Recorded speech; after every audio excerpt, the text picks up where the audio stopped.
Yes, come on. Come on. We're not live. We always live. We live now. We live right now. Damn. It's on. Outside of the states. I got this. I got this. PJ, it's on you. Here, have a dollar. In fact, no, brother, man, you have to. There you go. $2 means a stack for me, but it means a big deal to you. Alright.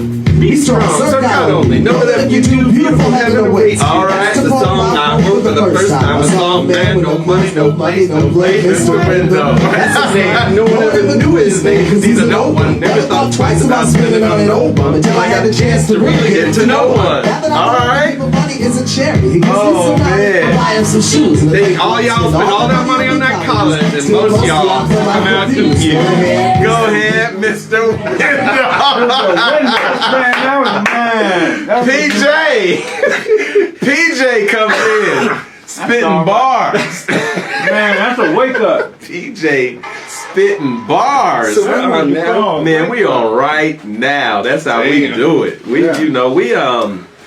do it. You know, that was Arrested Development. Man, Mr. Window. late 80s out of the ATL, at the AU Center in Morehouse. I was there. Yeah, you're an ATL cat. I am. I actually was a student at Morehouse. That's right. 91. You went to a historically black college. I did. Now, I can't say I graduated from there. But you went. I did go. I was a student there. Did some teaching at Spelman as well. Okay. I went to Harvard. I can't say I graduated. I can't even say I enrolled. But I went. Kennedy School of Business. There you go. Listen, PJ, that was Arrested Development, Mr. Window, and they were talking about homelessness back then. That's right. Nothing. The past is not the past. Nothing changes, brother. Man, Homelessness. They ain't homelessness. saying that's the only. You know, PJ, we go back. 20 years. We go back to when you first arrived in this town. That's right. Remember, I kept asking you when you running for mayor. I'm still waiting, brother Jeff. And I keep saying the same thing. I'm running from. Oh, okay. But really, you came to the town. You hit the ground running. You've been actively engaged in social justice. It's not something you just stumbled into a day or two ago. That's right. You know, you've been doing this. So shout out to that, PJ. And I was on my way in. It's chilly outside. It's freezing cold. And then I said to myself, I'm going to be hanging out with PJ. And I said, what if I didn't have a place to live? Like, what if I didn't have a thermometer to turn on the heat when it got cold? Thermostat. And what if I had to survive in the elements as the elements come? You know what I mean? Been there. Gerald, you been there. Done that. Man, I don't know. I need some compassion. Well, you're in the wrong city. Wait a minute. In the wrong city. You are in the wrong city. Man. Denver is. I traveled around the country, building tiny homes in other cities, and without question, the draconian policies that Denver has are the most vicious of any city in the country. Wow. Without exception. There is no other city that takes people's blankets, that takes people's tents, that 86s people's out of the shelter.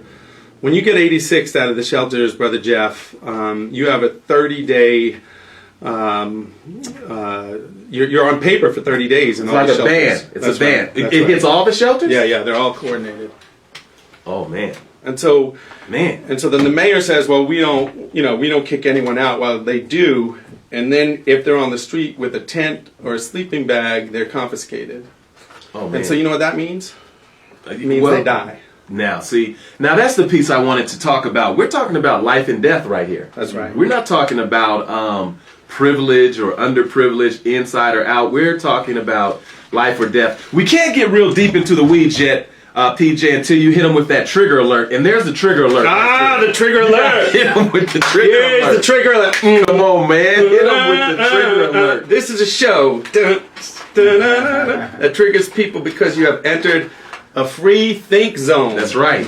And if you're not willing to be exposed to other points of view, then tune us out now. Right now. Don't read the comments. You have been warned. Okay, you all, you've been warned. I'm here with PJ D'Amico. We're going to be talking about homelessness. I mean, we started, PJ. I'm serious. It is not as cold as it's going to get. That's right. And it is not even as cold as it has been. That's right. It's not snowing. That's right.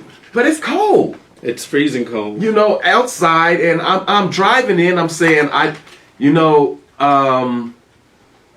it gives me like some, I just think about those out there that just cannot have access to the indoors. Mm-hmm. And you're saying that our city, the Mile High, I call it the Mile High Income City right now. It's a desperate, it is a Mile High Income City. You've got to call it the Mile High Income City because the average person cannot afford to live here. I don't live here anymore. I know. I can't afford it. But not only can you not afford it, I was watching you, PJ. You were with.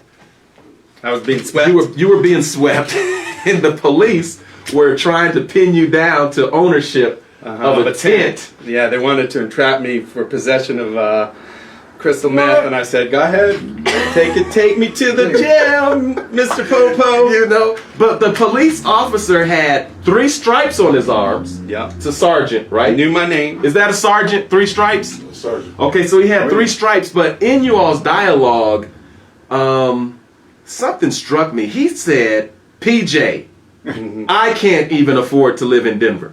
That's right. The police cannot. The policeman who has 3 stripes on his arm that is tasked with upholding laws that are passed, some draconian. That's right. His job is to move people away from a city that he cannot afford to live in. That's right. I'm not making this up, PJ. You're not. You're not. You know what I say about homelessness at this point? It is not a moral issue. It's an issue of physics. Human bodies have to live in time and space somewhere. Man. And we have built a city, Brother Jeff, that has more opportunity and access for dogs and dog parks than we do for human beings living in the public space. Well, see, I know you're not making this up. I see it every day. But what startled me is when you had the opening remarks and you said that you have traveled this country, and I know you have, because I know your background, I know the work that you've done, I know that you've not only been in different cities, but you've also analyzed different cities. You've helped fund or at least give voice to different projects and programs that are making a difference. So you've been actively engaged. So when you tell me, Brother Jeff, Denver, without question, is one of the worst, if not the worst city to be homeless in the nation. I'm speechless. Well, you and I have both been to Kenya, and the largest slum on the continent is Kibera. I had a brother from Nairobi sleep out on the streets with me in Denver and said verbatim that it is the quality of life for the homeless in Denver is far worse than it is for people in the developing world living in the slums. Now, I've been to Kibera. You've been to Kibera. That is one of the worst slums in the world. But you got a cook stove. Yes, you do. You got a galley. Yes, you do. You got a place that you can lay your head. The Yes, police you do. aren't coming in every day and sweeping you in Kibera. Oh, man. I'm not lying. You're not lying. I got to get my friend on the line from Kibera, Octopizzo. He's one of the large national hip-hop artists now, but I remember when he was just an activist in Kibera, giving voice to the conditions and giving hope to the people. There's a term that has been coming up, PJ. I want you to maybe unpack it for me because it makes so much sense, but I don't know what the answer is. When I see the police sweeping homeless individuals, it looks as though they're herding cattle. It looks like a herding situation, and I always hear those that are being swept say, the police say move along, and then they say move along to where? That's right. Yeah. So, Denver has a whack-a-mole policy, so we just whack them into nowhere. And what's worse, this is the first year I've slept out for 5 years in the winter, and this is the first year where they say move along, and they push you to the other side of the street, and now then they move to the other side of the street and they sweep them there. Here's what's also happening. If you have a job, and a lot of folks, by the way, 50% of the homeless community are working poor. They have jobs. Oh man. Yeah. See, now here's what you're doing right now, PJ. You're getting ready to dispel some myths. That's right. Because you know what? That didn't even cross my mind in thinking about it. Oh, Just yeah. saying 50% of the individuals that are on the street, they're homeless, they are employed. Absolutely. Oh man. Oh, yeah. And let me tell you, the ones that are not, and I'm not saying, there's no panacea, there's some tough folks out there. There are women who need medications. There are people who have mental health issues, and there are young people who are, it's called boosting, and they'll go into a Walmart and they will boost medical supplies so that women on the streets get the medication that they need. Man. See, now when you say that, PJ, I'm wondering if that is boosting or if that's survival. That's called survival. Because when an individual is taking to survive, I'm not sure if we can classify that as a crime. But you ain't the problem. I'm just saying. If a person let me is say this. I'm a closet Christian. Okay. When I say that, I like the idea of Christ as a concept, but we live in a city that worships a homeless man on Sunday, and we send him to jail on Monday morning. Oh, PJ, you're a closet Christian, and I've got the Christian pastor. Oh, sitting he's in up the there. room! Big Oh, Pastor oh, T. shoot, I didn't mean to say that. But Pastor T, No. Yo, you heard that. that's right. I mean, as a pastor, PJ just said that on Sundays, folks are worshiping a homeless individual, and sweeping them on Monday. That's right. That's right. Oh, man. That's correct. Kayvon checked in and he said, and he's been paying a lot of attention to this as well. Kayvon was my candidate till he dropped out, but then Mine too. and then Lisa jumped in, and then Penfield jumped in, and Lisa jumped in. I wonder what it'd be like. Chairman say, "Cool, we got to talk about that." He dropped some knowledge yesterday. I heard.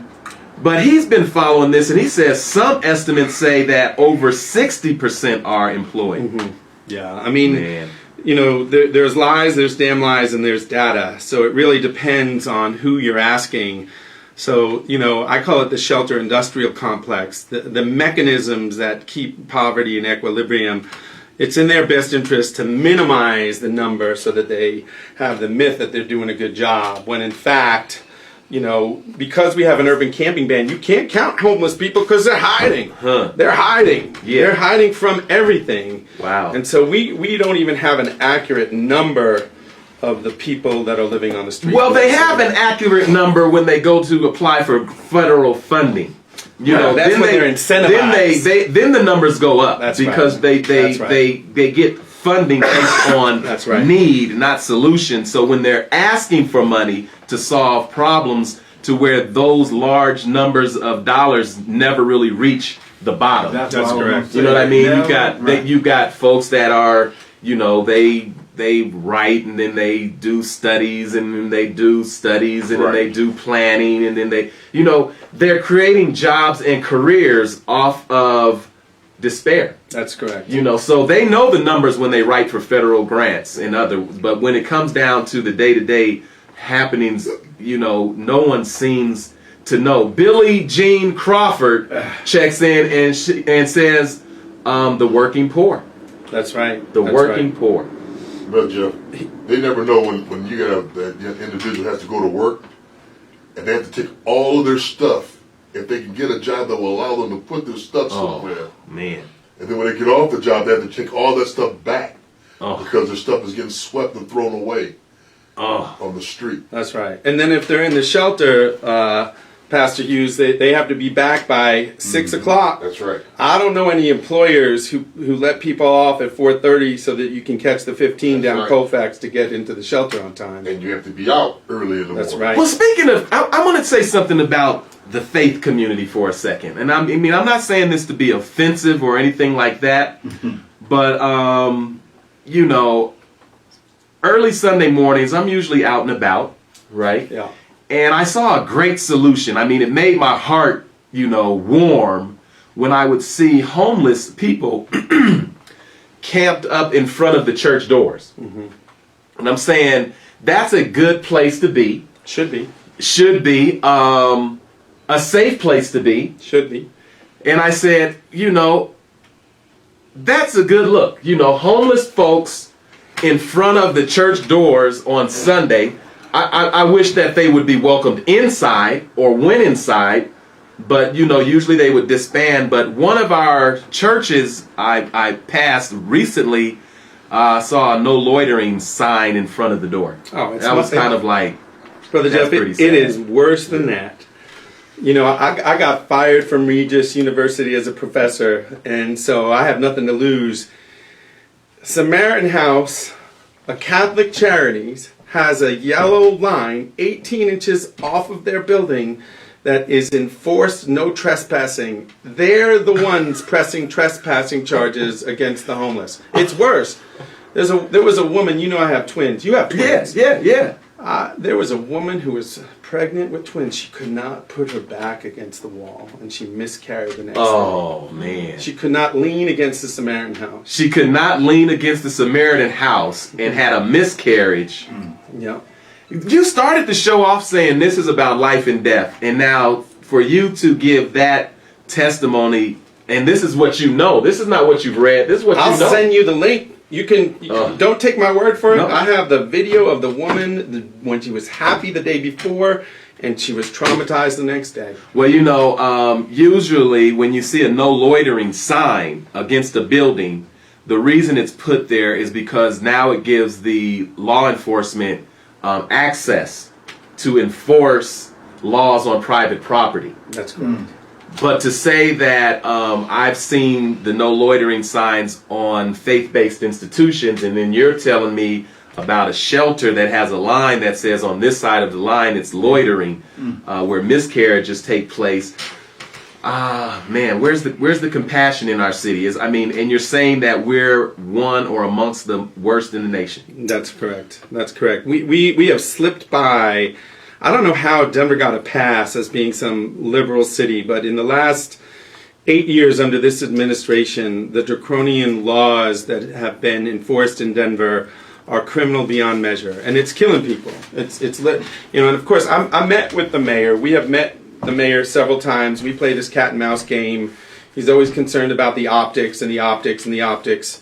They're taking tents. They're taking blankets. When Not I saw tomorrow. that, you were. I did the live feed. Yeah. When you did a feed just recently, you're always there saying, look, and we're watching folks pull up and dumpster trucks. That's right. Prisoners, police, public works, it's all collusion, it's all subterfuge. They're always like, oh, it's not us, it's public works. Oh, it's not us, it's the police. Oh, it's not us, it's the shelters. It's a subversion of the truth because nobody wants to take responsibility for what is basically a form of genocide. We are literally disposing people into death. Let's ask the question that I know is going to come up if it hasn't come up as of yet. And by the way, we've got PJ D'Amico. I don't know how to describe him because your activism has gone even beyond some of the activism I have ever seen. You've been caring for the homeless, but now you're living. That's not true. But you're saying, you're out there. Occasionally. But I'm not living out there, brother. But you're out there. I am out there. You just told me that you spent several days. You're doing all of these different things. That's real. Because I'm telling you, Big T tried to take me fishing. I can't go fishing. I'm not an outdoor cat. I'm urban to the core. I need some heat. I need a bed. I need a blanket. But let me ask you this. If you see a woman who's 65 in a Yes. wheelchair on the corner, Yes. and she doesn't have any socks on, what you going to do? Give her yours. That's right. You've got to. That's right. A lot of people say, I don't give them money because they're going to go do this. I don't make a judgment about what people are going to do. Once I give, That's I right. gave. That's right. So right. I'm not going to be the moral police and say you can't go do this or that. You want to know what makes me angriest? What?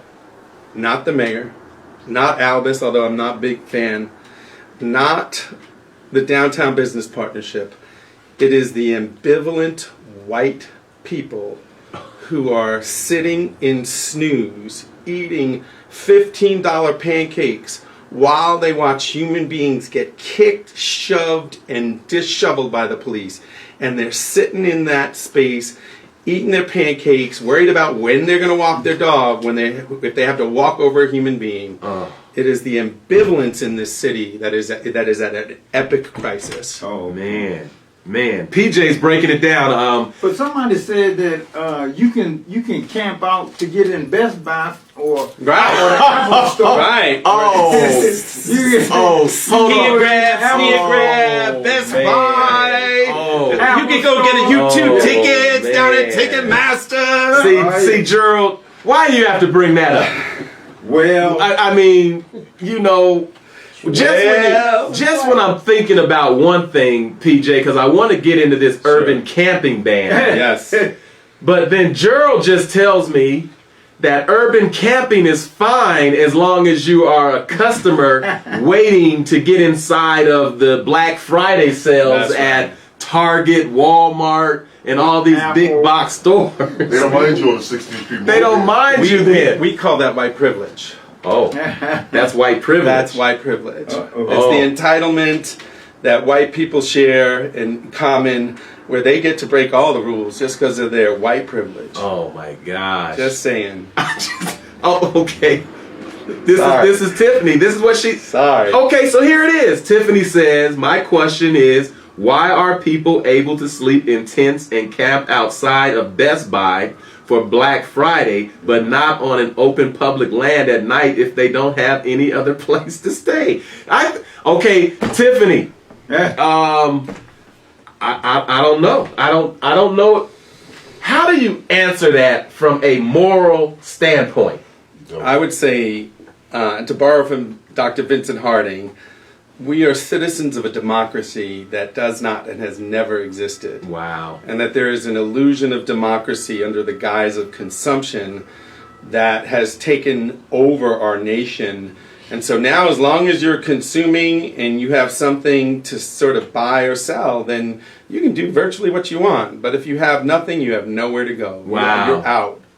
Well, you know, my brother Talib, he's trying to get into the show and he's unable to get in. You know, people are getting turned, you know, they do some weird stuff with my show. Oh, I know. I already had some haters this morning that I had to kind of like handle. But I'm just saying, sometimes people can't get the feed. Sometimes they disappear. I see. You know, all those different Hey, things. Jesse, what's up, my city councilman? Are you running with Jesse for city council at large? You know, here's how I look at it, Brother Jeff. We need a regime change. Wow. We need a fundamental regime change. I want to see Lisa Calderon as mayor. Okay. Candy C. DeBaca. Bye, Albus. Bye.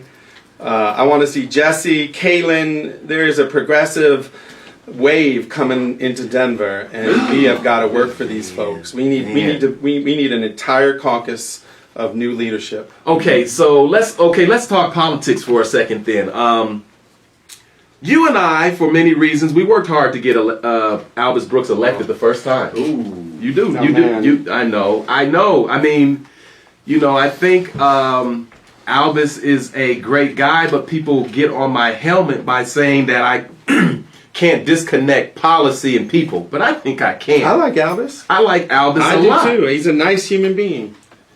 But remember, one of his first acts as an incoming... The first act. It was the first? It was the first act, the Urban Camping Man. You want me to give you the background? Okay. Really? PJ, You want me to break it down? Please break it down for your brother. All right. So her name's Tammy Dorr. She's the Downtown Business Partnership. She's the author of the Urban Camping Ban. She said to Mr. Hancock, we need to get this thing passed because we have Occupy holding down downtown. I don't know how, but Albus went on a couple of boondoggles to Kenya and so forth. Check out where that money came from. And then all of a sudden, his first policy on record is an urban camping ban. This was on the heels of him doing Engage 8 public conversations about what to do. And his best thinking was an urban camping ban. Oh. And it's in the, I mean, all of that I know. is available. But I see, these are the facts. I mean, they are facts. They hurt. They're painful. I don't know how to explain them. Because Mile High income city, bro. well, There you go. we have a black mayor and a black councilman, Are you sure? and our people have really contributed to the Mile High income city, regardless of their hearts. Is power alluring, especially if you haven't had it or if you're first time to the plate? For example, I'm a chess player. If you're not a chess player, I can tell by your first move. And then I can take advantage of you in a whole bunch of different ways until you get on your feet. Yeah. Do you think these are Councilman Brooks' values? No. Or do you think he just got took? We just established, I like Albus Brooks. I remember when in his first year, he's like, hey man, I'm going to Beijing. They got this opportunity to bring Chinese nationals in to develop cities. In isolation, in an abstraction, that sounds like a thoughtful idea. What has happened to Denver, and here's the thing, it is not black folks. It is white folks Of that course. are ruining this city. And so you have multinational conglomerates putting money into proformers that say, as long as you build this big box at this amount per unit, there's a return on investment. So we're not even governed anymore in the city of Denver. We have let all forms of capitalism take this city over. And I suspect that both Albus and Michael at this point, it's well beyond them. It is beyond Well, it's their always control. been beyond them, PJ. Let's just be. I've been listening. I pay attention to these the politics, and what I've already known has been starting to be said publicly that the city we live in today has been planned 30 years ago. So that means everyone in the middle has just been bit players. Buying into whatever. So I don't know if we've had leadership or basic managers. And there's a difference between leaders and managers. And so Albus, as you recall, we worked hard. And we worked hard because we didn't want Will Austin to be the city council person because he was at the hip of Mayor Hancock. And of course, when Will Austin lost that election, he immediately went to work for the mayor, who gave him a position as the communications director, and he was a disaster at that, and they found another position for him. Now they found another position for him at the Urban League, which is the launching pad for the city and county of Denver or something. You know what I mean? It's so incestuous. But we got Albus in to avoid Will, but I'm not sure if we didn't get Will That's right. anyway. Yeah. Because the first thing was the urban camping ban, and I said they snuck that on him because Hancock didn't push that, and he was in city council for a long time, and he was a mayor, and others were on city council, and all of a sudden you get this new green person straight out of City Life, or it was some kind of church group, you know what I mean? Take this Just a Maya house. It was the Instacar or something like that. The strong black Negro from the big white school, played sports, and he's got the white woman, and he's got the the integrated family, the whole package. Not saying any of that is bad. I think it's all great, but he was perfect, very green, just doing some community work, and then the first thing he did, That's right. was attack the poor. Now that's counter all of it if you think the urban camping ban is attack on the poor, let me give which you, I do. Here's a metaphor. If you're not at the table, you are probably on the menu. But he's at the table. Well, the problem is the cost for him to be at the table was to put us on the menu. Oh, And that was a cheap sell. And so now we're on the menu trying to get back to the table, and you have an entire, it's a cabal. We're talking about 20 people running this show. And at this point, unless there's an entire complete implosion of the current system, it's going to continue. But I like Councilman Brooks. I thought he got took. And I was always just giving him an out to say, that wasn't a good idea, but he's had to double down on it. Yeah. You know, And so he when you does, talk, and I he mean, does. from a policy perspective, not a person perspective, Pastor T, Big T, from a policy perspective, Councilman Albus Brooks is all in on the urban camping ban, 1,000%. We just disagree on that. We agree on a lot of other things like the Hiawatha Davis Senior Luncheon coming up, some of the other things he's doing. I'm just talking about the urban camping ban, which you say is an example of why the city and county of Denver is one of the worst in the nation as it relates to homelessness. Brother Jeff, you can't come from a leadership position of a Christian organization. Leadership position, Issachar. Leadership, and not understand the concept of taking care of the least of these. See? You can't. Big and not T. understand the, Yes, you can. You can't. Oh. And if you do, it is a moral charge against yourself. Okay, so Big T, PJ, all of you free thinkers, if Jesus Christ came to Denver, He'd be in jail. Man, he'd be on the first bus out of here. they would incarcerate. Gone. Denver is so bad that they would incarcerate Incarcerate God. Jesus. First of all, as soon as he divvied up that fish, they'd be trying to put him in jail. Oh man! Speaking of divvying up fish, I have Not a having a friend. license. Now this is not. I'm not making this up, PJ.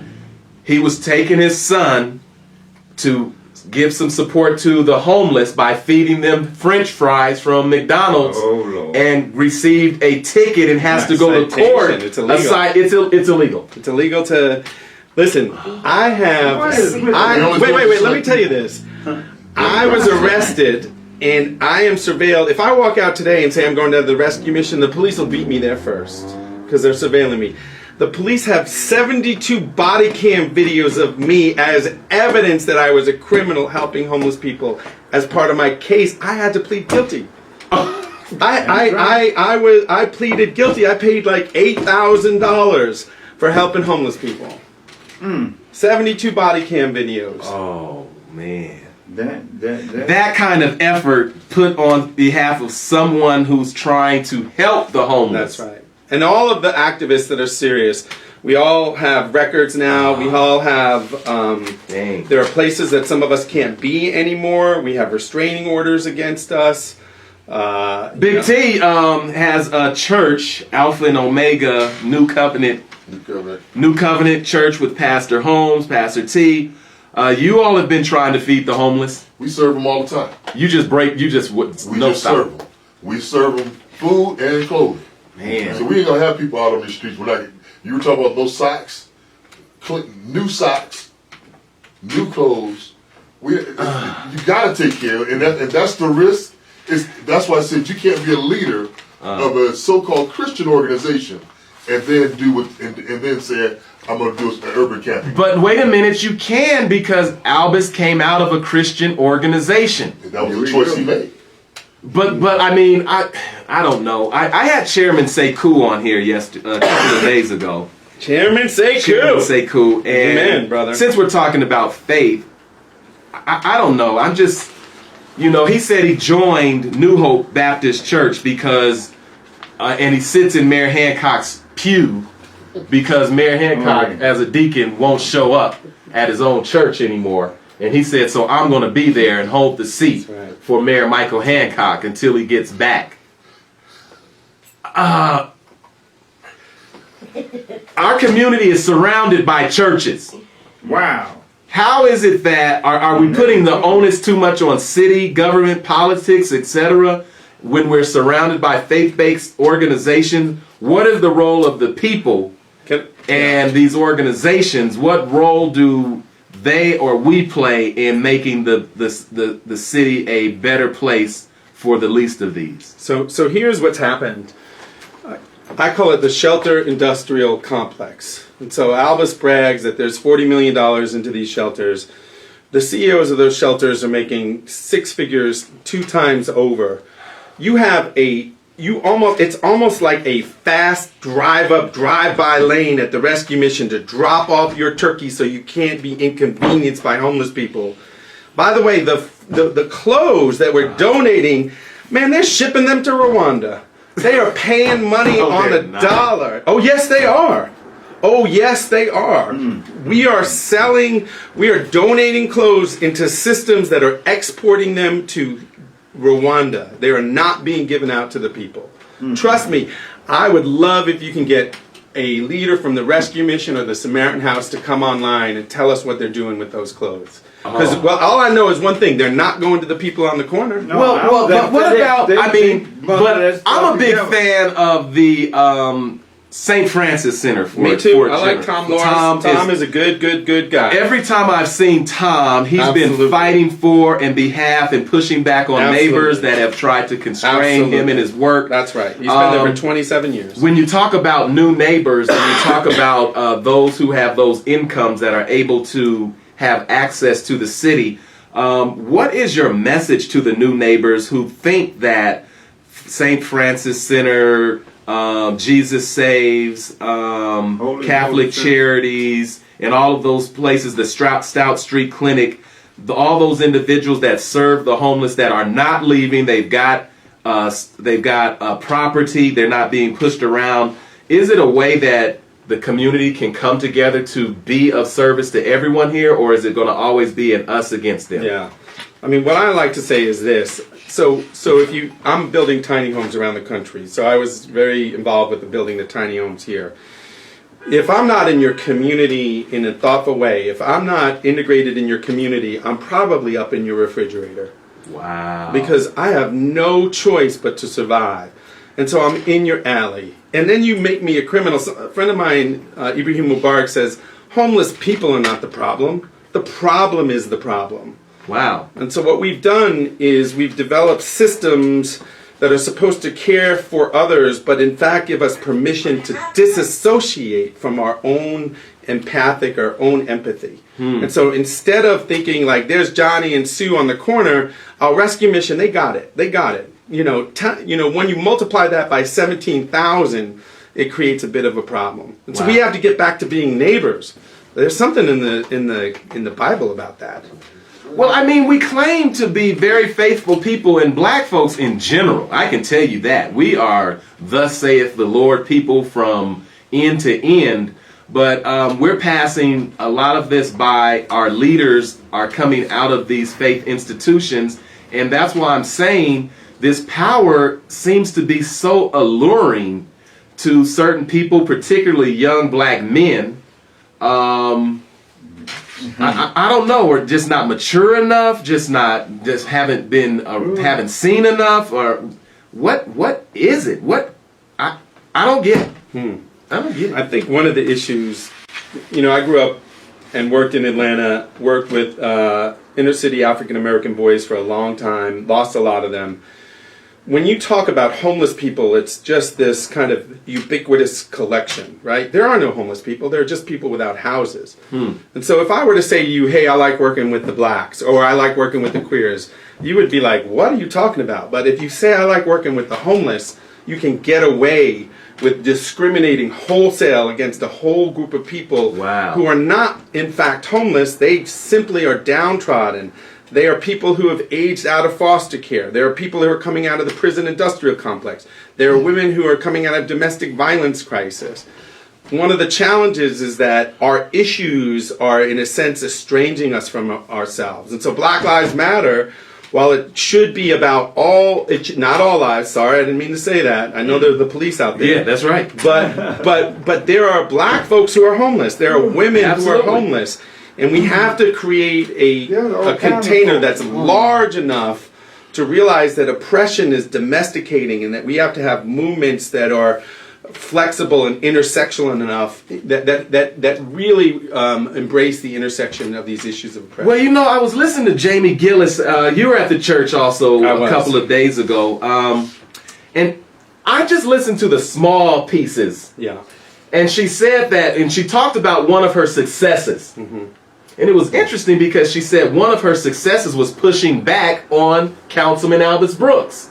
Remember, she said that he came to the group and said that we want to upzone this neighborhood. And they were like, no, what do you mean? I'm trying to figure out who Albus is talking about when he says we want to upzone this neighborhood. Who's the we? I never wanted to. I'm not a part. Big T, you part of that we? No. Gerald, I didn't even know what upzoning means. the stage.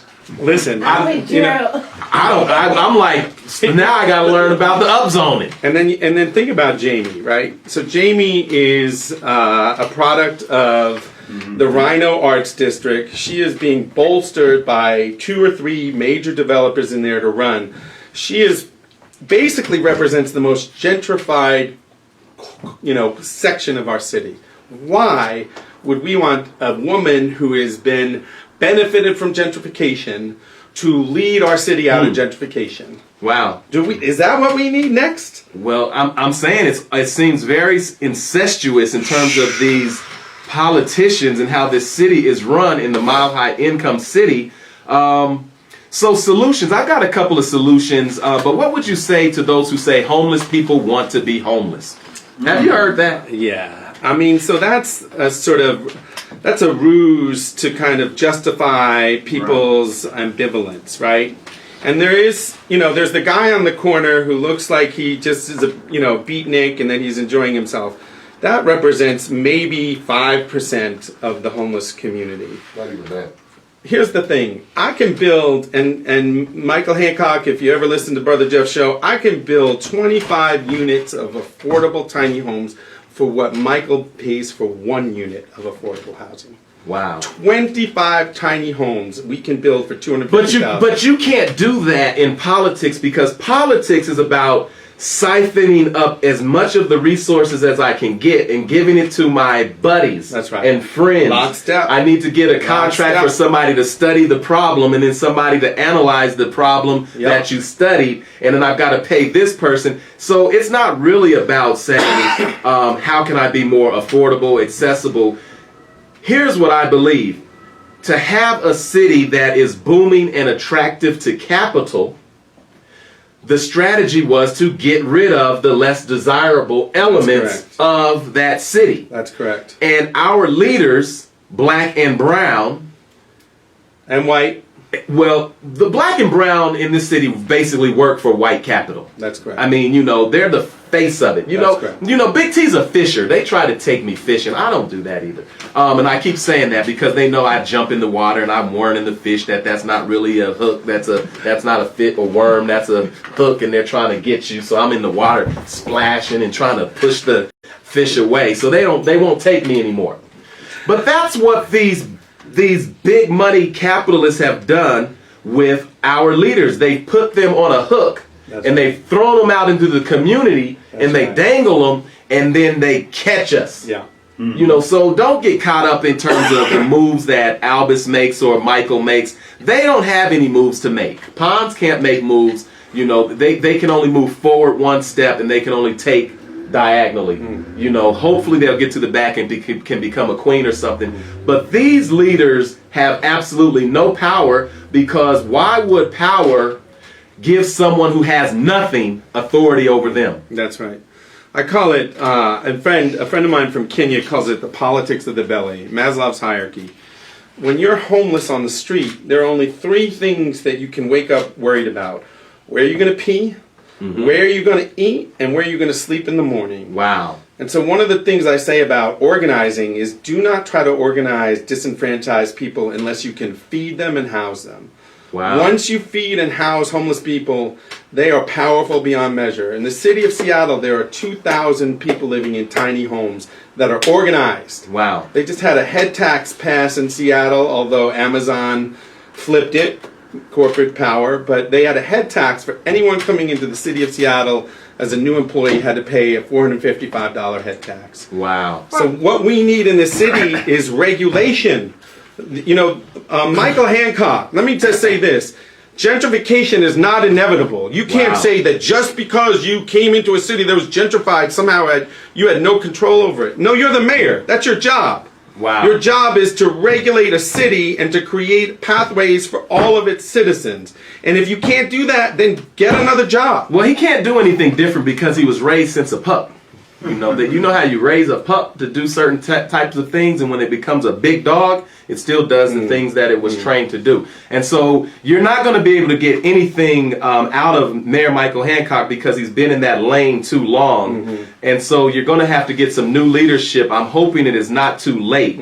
Mayor Michael Hancock can't afford to live in the city that he has led once he leaves that position, unless he leans on all of the folks and palms that he's greased. Let me ask you this. So that's the truth. So his narrative about growing up in public housing and being a child of poverty, I mean, he has made a ton of headway with that. What is that about? Well, you know, and as it relates to homelessness, you've got to remember, most of the time when you've been raised without anything, all you want is something. So whatever that something is that you get, you think it's a lot. And you can lose your integrity along the way. So when you bring that narrative out to me, I remember when Mayor Hancock was running, remember he said he was homeless. He slept in hotels. And now he runs a city where homelessness is illegal. You tell me. And to tear down the hotel. You just tell me the connection. The story is just one to pull on your heartstrings to vote for me.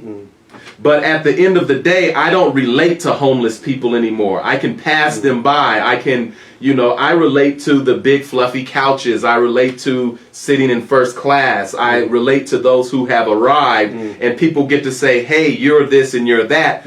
But you can't come home because when you come home, you have given away the keys to your house. That's right. Am I making this up? You're not making it up. So what can we do in spite of this current administration to address homelessness, because it's been proven that this administration is not going to address it, and the city they're building is based on the fact that they can get rid of homelessness. What needs to be done? Here's, you and I coordinated a die-in where we blocked the Martin Luther King March, and I have the most respect for Dr. King. But I have, on any given week, I call them clicktivists. I got like 10,000 people, I call them poverty warriors, watching me on the streets and doing nothing. We have got to mobilize people to act, to get in the way. In the next 10 days, I just told the mayor, if I go to jail again, I promise I am not coming out. We have got to go to jail. The Poor People's Campaign, the Children's Campaign of the 60s, where 12 and 13-year-old girls were filling the jails. It's time. It is time to get back to civil society and the democracy that does not yet exist. Wow.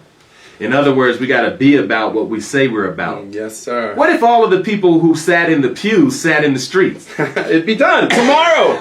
If we can get Big T's congregation out there with me tomorrow, it's over. No, put a fork in it.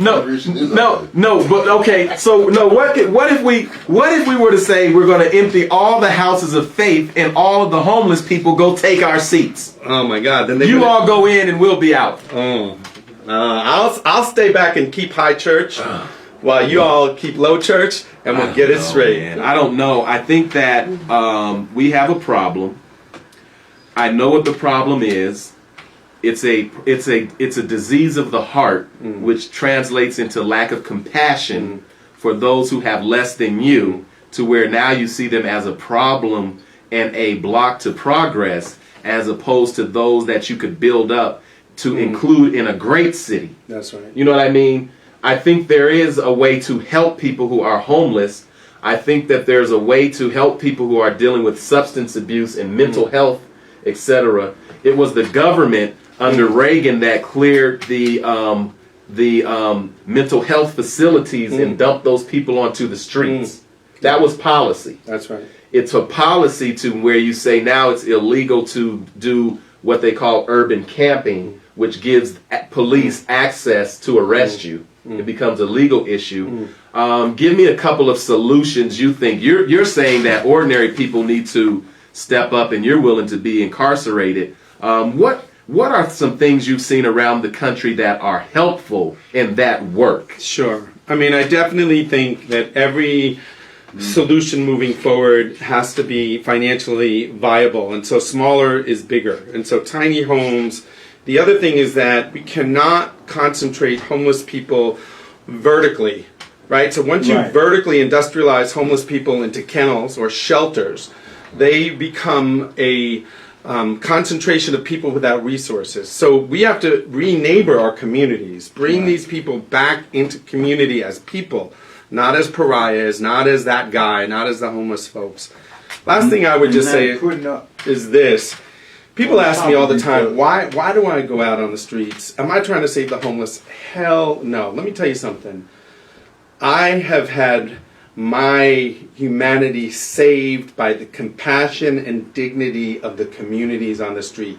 These are systems of care. There are mamas and papas and systems in care. And so part of what we need to do is have the courage to meet these people and to get out there and not to be paralyzed, is to literally create conditions where we can remember that these are people who are fathers, sisters, brothers, and children. Well, you know, PJ, I'm going to give you a couple of my solutions, and I talked to Chairman Sekou, and he said he was actually going to include them in his platform. Amen. Amen, So Sekou. my stuff is, you know, being codified. That's right. But tell me what you think about this, if I'm being outlandish.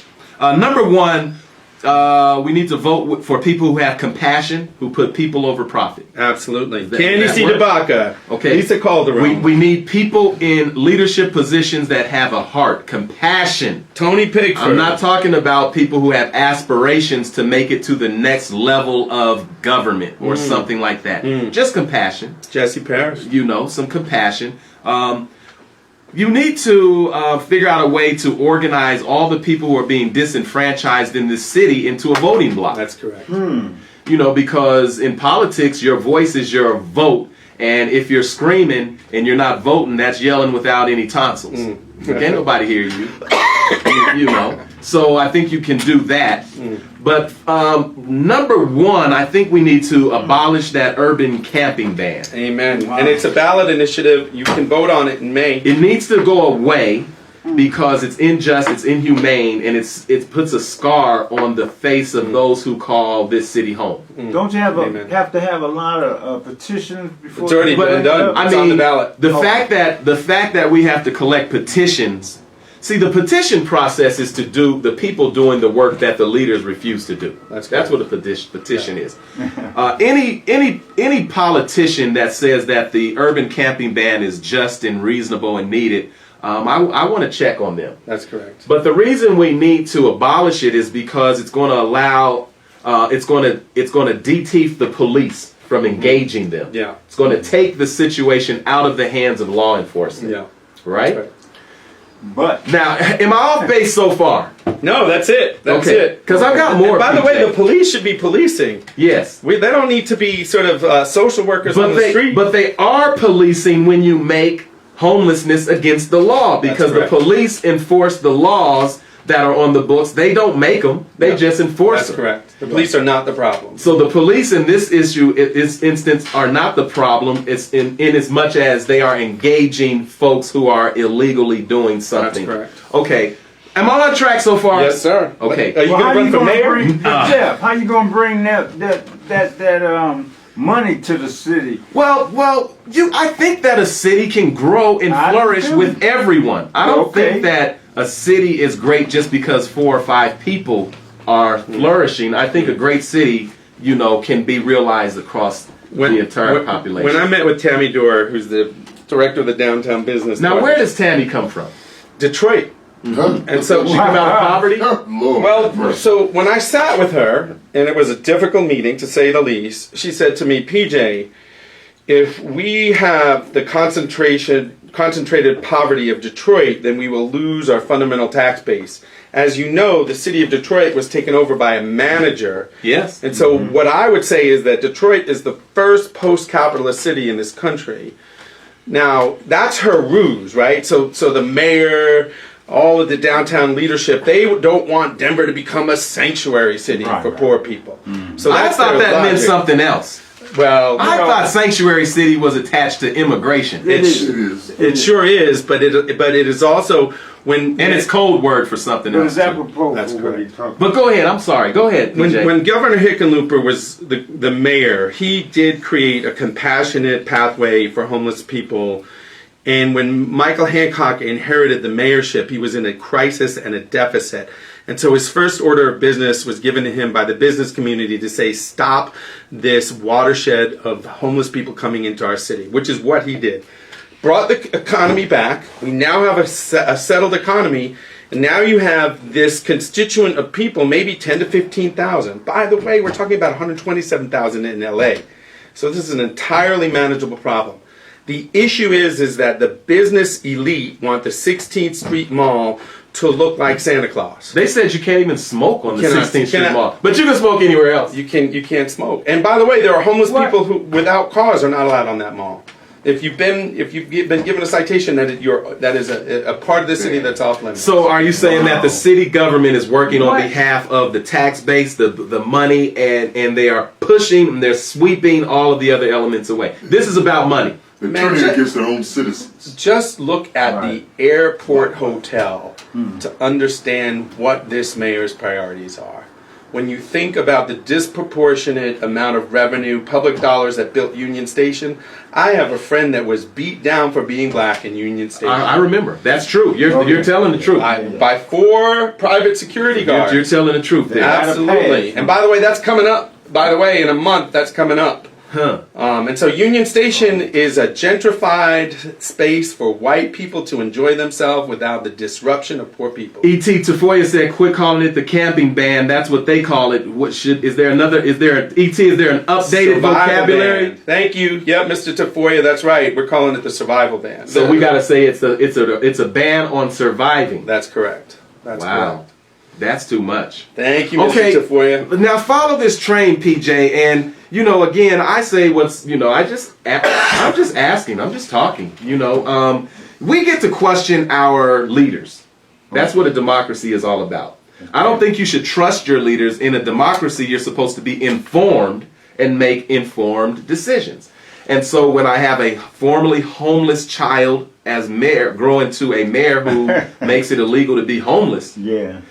that's a value issue for me right now. That's telling me something is going on when I have a councilman in his very first piece of You legislation need to put that on coming out of a post or faith-based something. organization is to attack Jesus or Jesus' people or They need those to- who reflect the they need one to he put says that that on he a big loves, old admires, poster down and there. wants to emulate. There's a problem with that. But here's my big piece that I think people are buying into, PJ. Rather than calling the police on the homeless, send social workers. Yep. Get some social work vans, Absolutely. and if they could put some sirens on them if they want to feel really overly important, and don't call the police, but you have to call the police when you got a survival ban. That's right. If you got a survival ban, it's a law enforcement effort. Building down on Church. You got a whole building on Federal full of social services.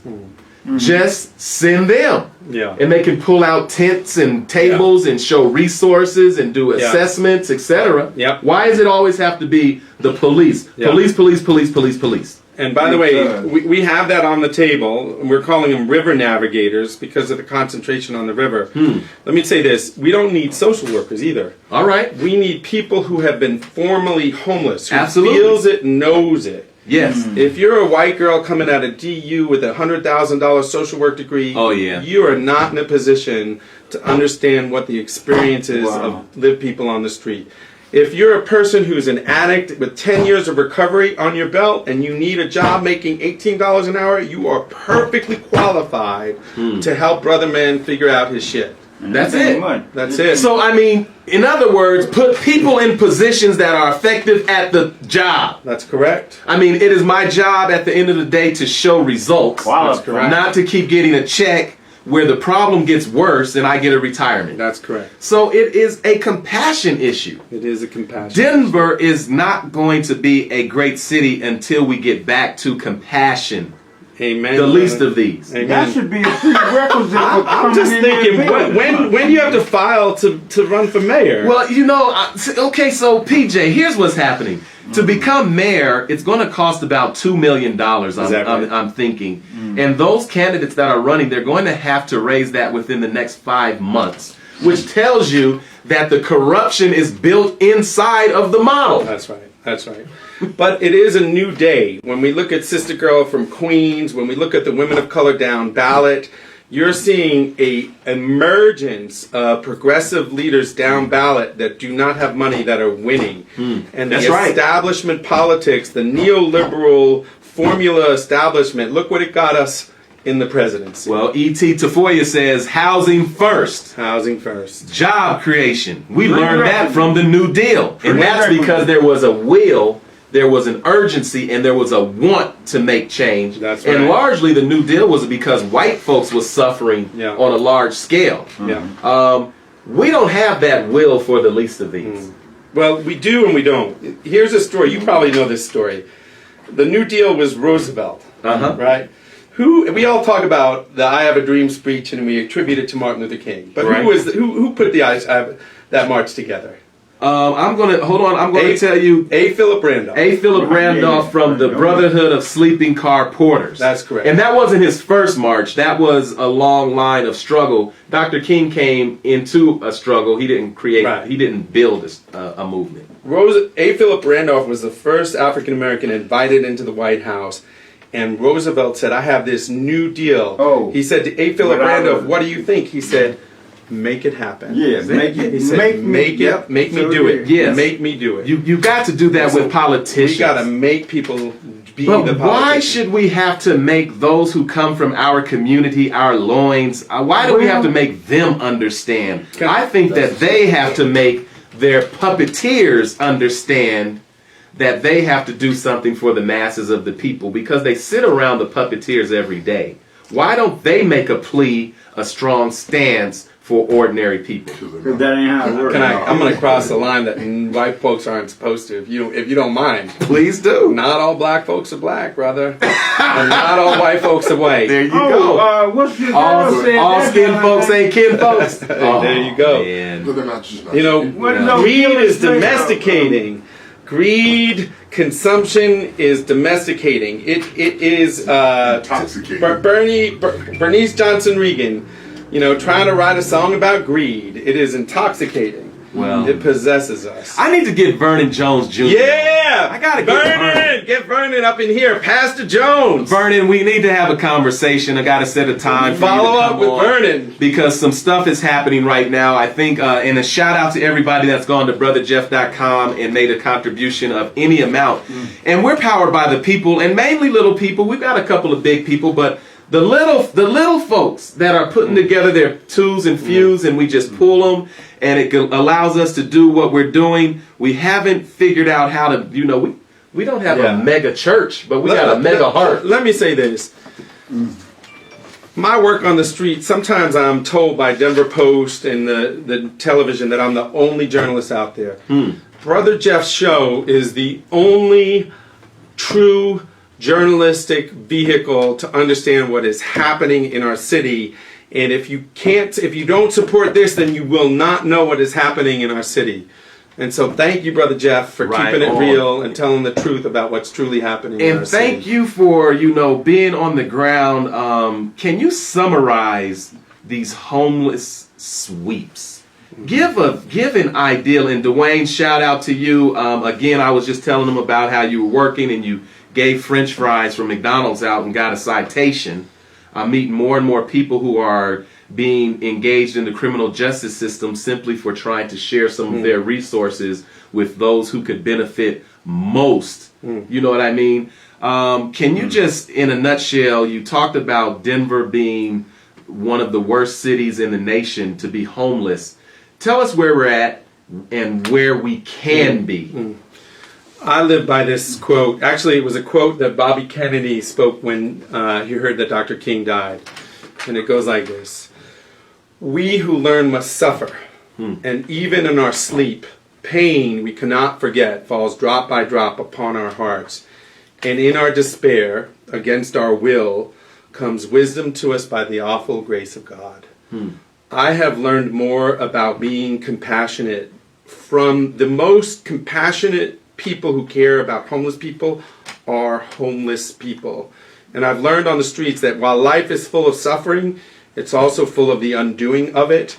And I have been saved by the courage and the dignity and the humanity of my brothers and sisters in the streets. Man, move along to where? Where? Move along to where? Move along to tiny homes. Move along to all we need. We can solve this tomorrow is 2 square blocks of brown fields that we can create regulated, dignified tent villages where people can feel safe, where moms can be with their children, and we don't need a lot of land. Well, let me tell you, PJ, I've been watching this go down for a long time. You know, we had housing for low-income individuals and no-income individuals. We call them the projects. They were housing for the least of those or those who are coming up, etc. And federal policy in Denver jumped right on the bandwagon and decided to tear it down. So when you tear down the housing where poor people or those individuals who are struggling, when you tear the housing down, you don't have the housing stock. And then years later, after letting that land sit vacant or become beer festival land, where new neighbors are able to have festivals and parties and all that stuff, now all of a sudden they say they want to build affordable housing, which is a catchword. You don't tear it down and then all of a sudden say you want to build it. They tore it down because they didn't want them around. Amen. That's it. But here's the deal. What's different now? All we're doing is building tin, plastic, multi-unit public housing projects for millennials. We're subsidizing them. They're going to fall apart in another 15 years. And by the way, those millennials are leaving the city with their laptops once there's an economy here. Of course. And here's the other deal. There is not a unit of affordable housing that Michael Hancock claims he's building in his $150 million housing fund that's for poor people. Well, of course not, because Mayor Michael Hancock doesn't work for poor people. He works for rich developers. I mean, I'm not even talking about emerging developers, wannabe developers, developers who sat in the classroom next to him or played at the East Denver YMCA or the Red Shield Center with him. He is making people rich that have already been rich, who didn't know him when he was growing up and are just meeting him now. Amen. As he builds the Mile High Income City. You cannot tear down 500 homes and then say, I'm building 3 homes. What happens to those 500 families? So when you see East Village and you see what's happening right over here on Curtis Street, all of this is a part of the plan. It's just sad that we as a people, and I'm talking about black folks, are unwilling to stand up and speak out against it because it's hard to be critical of your very own. And so what that is saying is that we're betraying our very selves. You take on black folk, I'll take on the white folk. We'll get this done. Can you, before we get out of here, I need you to tell me how I'm going to survive around all of these new white folks that tend to call the police. Tend to call the police on us new strangers in the neighborhoods we've grown up in. What is it that I need to know? Well, one is, if they have a man bun, they're dangerous. So stay away from brothers with man buns. Stay away from folks. Well, listen, when I got a divorce, brother, I told my wife she could have the whole damn neighborhood. She can have it So all. when I get so mad when I go trick-or-treating in Whittier with my daughters. It's the one year that I walk around with my family, and all the black kids are on the other side of the street, and all of the white folks have their wine and their liquor, and they're drinking outside. And they're the ones saying, "Hey, did you see that bum in the alley? Did you see that bum in the alley?" I'm like, "Yeah, that's Rupert. Yeah. I know him." Wow. And it's don't get me started. You want to have? We should do a show on white folks. We will, and I'm going to bring you back. We're going to do the show on white folks. PJ, again, thank you for what you're doing with the homeless. It's a shame. It's a crime, and I want you to add. Tony Pickford! Pickford in the house! Tony, It's not much, man, I was in the neighborhood. I'm gonna match you right now, brother. I appreciate you. Let's match it. I'm Tony down. Tony comes up Boom. There, Put dropped down it. yes, There it is. There we go. Real journalism. You know what? PJ, there's your black card. Oh, I got my card back. Card is Shit, back. I had taken it away, man. I got my black card back. Tony. Whoop, whoop, whoop.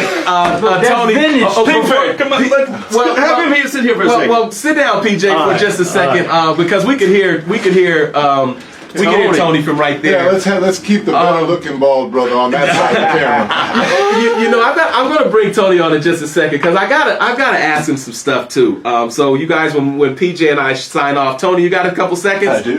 I'm gonna come on with Tony Pickford. We're gonna Did you talk a race little down bit. here? I came saw right you all on over the over. show. So, you know, we go with 7 donations a day. We've got 2 right there. I saw some other folks kick in. Big Woo's been kicking in. Everybody, come on. We made our goal. Right on. Amen. Thank you guys so much.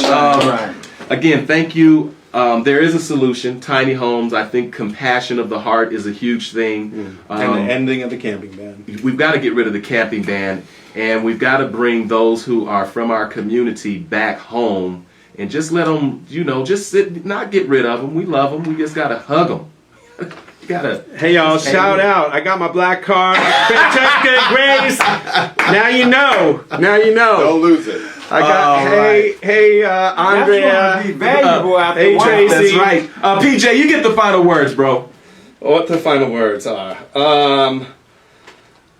Langston Hughes. He used to say, America, you've never been America to me, but I swear this oath. You will be America. You will be what you could be. You will be what you should be. And me, Brother Jeff, Tony Pickford, Candy C. DeBaca, Lisa Calderon, we will make this city great again. Amen.